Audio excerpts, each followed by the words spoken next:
যতই দিন যাচ্ছে সারা পৃথিবীতে ভিডিও কন্টেন্টের চাহিদা ততই বেড়ে চলেছে। আপনি ইউটিউব, ফেসবুক, টিকটক, লাইকি সহ যে কোনো প্ল্যাটফর্মে ভিডিও করেন না কেন, আপনার ভিডিও কন্টেন্টকে আরও আকর্ষণীয় করে তোলার জন্য বা আরও ভালো করে তোলার জন্য অবশ্যই আপনার লাইটিং সেটআপ ভালো হতে হবে। তো এই জন্য অনেকে সমস্যায় পড়েন যে আপনাদের লাইটিং সেটআপ ভালো করার জন্য কোন ধরনের রিং লাইট ইউজ করা যায়। তো আজকে ভিডিওতে বেসিক্যালি আমি 12 ইঞ্চি HX300 মডেলের একটি রিং লাইট নিয়ে আলোচনা করবো। এই ভিডিওটি আমি আনবক্স করে দেখাবো, প্লাস এর দাম এবং এটি কেনা উচিত হবে কি হবে না, এটার স্পেসিফিকেশন ইত্যাদি নিয়ে আলোচনা করবো। তো চলুন ভিডিওটা শুরু করি। তবে তার আগে রিকোয়েস্ট করছি, আপনি যদি আমাদের চ্যানেলে নতুন হয়ে থাকেন তাহলে নিচে লাল বাটনে ক্লিক করে চ্যানেলটিকে সাবস্ক্রাইব করুন, আর যদি অলরেডি সাবস্ক্রাইব করে থাকেন তাহলে থ্যাংক ইউ সো মাচ।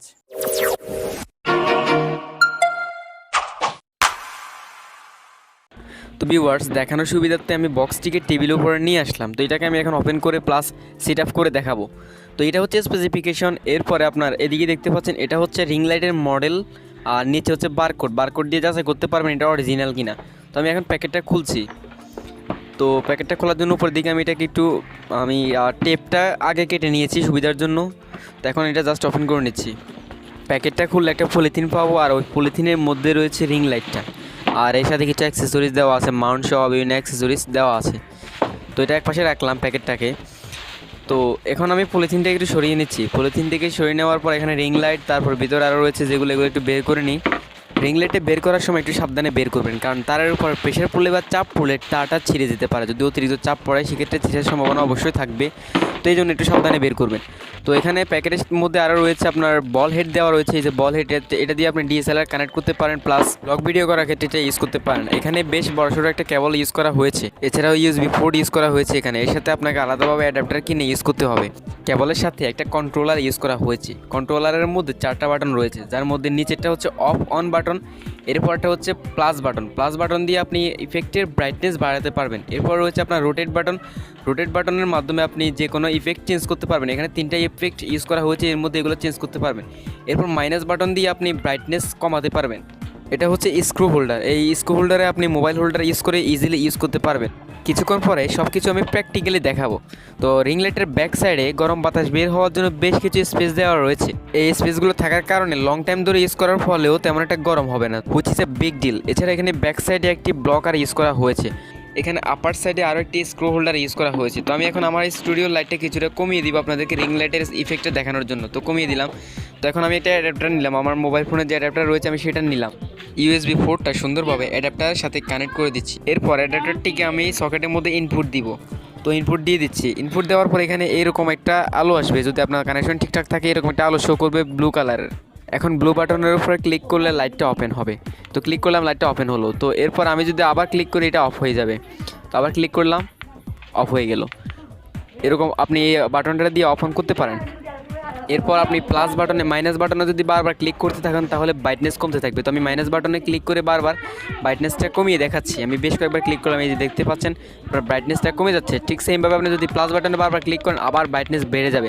তো এইভাবে আপনি যে কোনো ইফেক্টের ব্রাইটনেস কমাতে বাড়াতে পারবেন। তো আমি অন্যান্য ইফেক্টগুলো দেখাচ্ছি। এই যে একটা ইফেক্ট, আরেকটা ইফেক্ট, এখানে আরেকটা ইফেক্ট, এরকম বিভিন্ন ধরনের ইফেক্ট পাবেন আপনি। 3 থেকে 4টা ইফেক্ট এখানে পাবেন। ইফেক্টগুলো একটু ভালোভাবে দেখানোর জন্য আমি এখন আমার হোয়াইট বোর্ডে নিয়ে আসবো। এটা হচ্ছে আমার হোয়াইট বোর্ড, আমি স্টুডেন্ট পড়ে আপনারা অনেকে জানেন, সেক্ষেত্রে আমি এই হোয়াইট বোর্ডটা ইউজ করি। তো আমি এখন এটা ইউজ করে আপনাদেরকে ইফেক্টগুলো একটু ভালোভাবে দেখাবো। তো দেখাচ্ছে একটু লাইট একটু ফোন নিলাম, এই যে একটা ইফেক্ট আবার একটা চেঞ্জ করলাম বারবার। আপনারা ইফেক্টগুলো একটু ভালোভাবে দেখেন। হোয়াইট কালারের উপর ইফেক্টগুলো স্পষ্টভাবে দেখা যাচ্ছে, আপনারা দেখলেন। লাইটের সাথে কীভাবে স্মার্টফোন ইউজ করবেন আমি এখন আপনাদেরকে সেটা দেখাবো। অ্যাক্সেসরিজগুলো থেকে আমি পলিথিন সরিয়ে নিব, এখন সরিয়ে নিলাম। তো এরপর স্টিক যেটা দেখতে পাচ্ছেন, স্টিকটাকে একটু সঠিক জায়গায় প্লেস করবেন। এটা হচ্ছে স্টিক, এটাকে আপনি ইচ্ছে মতো প্রয়োজন মতো বাঁকিয়ে নিতে পারবেন। তো স্টিকটা একটু সঠিক জায়গায় আপনি প্লেস করে নেবেন। তো আমি এখানে সঠিক জায়গায় ইনপুট করে দিচ্ছি। ইনপুট করে দেওয়ার পরে একটু চাপ দিবেন, ঠিকঠাক মতো বসছে কিনা একটু দেখবেন। এটা ঠিকঠাক মতো বসানো হয়ে গেলে হোল্ডারটা হাতে নেবেন। তো এটা বসানো হয়েছে। তো এখন হোল্ডারটা হাতে নেবেন। হোল্ডার নেওয়ার পরে এখানে যে টুইস্ট বা প্যাচটা রয়েছে প্যাচটা খুলে নেবেন। প্যাচটা ঠিকঠাকভাবে খুলে নেওয়ার পর আপনার হাতে টুইস্টারটা চলে আসবে। তো টুইস্টারটাকে আপনি সুন্দরভাবে স্টিকের মধ্যে আবার ইনপুট দিবেন। হোল্ডারটাকে লাগানোর জন্য হোল্ডারটাকে হালকা চাপ দিবেন স্টিকের উপর। স্টিকের যে বলটা রয়েছে ওই বলটার উপরে হালকা চাপ দিবেন। এরপর টুইস্টারটাকে আবার রাইট সাইডে ঘুরিয়ে লাগিয়ে দিবেন। তো এক্ষেত্রে শুরুতে আপনাকে আস্তে আস্তে টুইস্টারটা একটু ঘোরাতে হবে। যখন টুইস্টারের মুখটা বসে যাবে তখন আপনি দ্রুত কাজটা শেষ করতে পারবেন। তো এই জন্য শুরুতে একটু আস্তে আস্তে টুইস্ট করে নেবেন। এরপর বাকি কাজটা আপনি একটু তাড়াতাড়ি করে নিলেই পারেন, অসুবিধা নেই।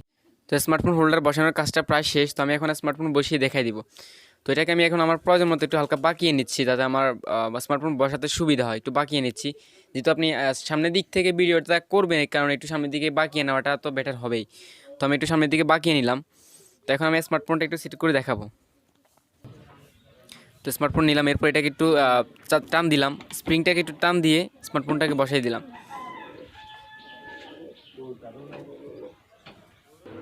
তো দেখতে পারলেন সুন্দর মতো এটা সেট হয়ে গেল। তো এখন আপনি এটা স্ট্যান্ডের সাথে কীভাবে সেট করবেন সেটা আমি এখন দেখাচ্ছি।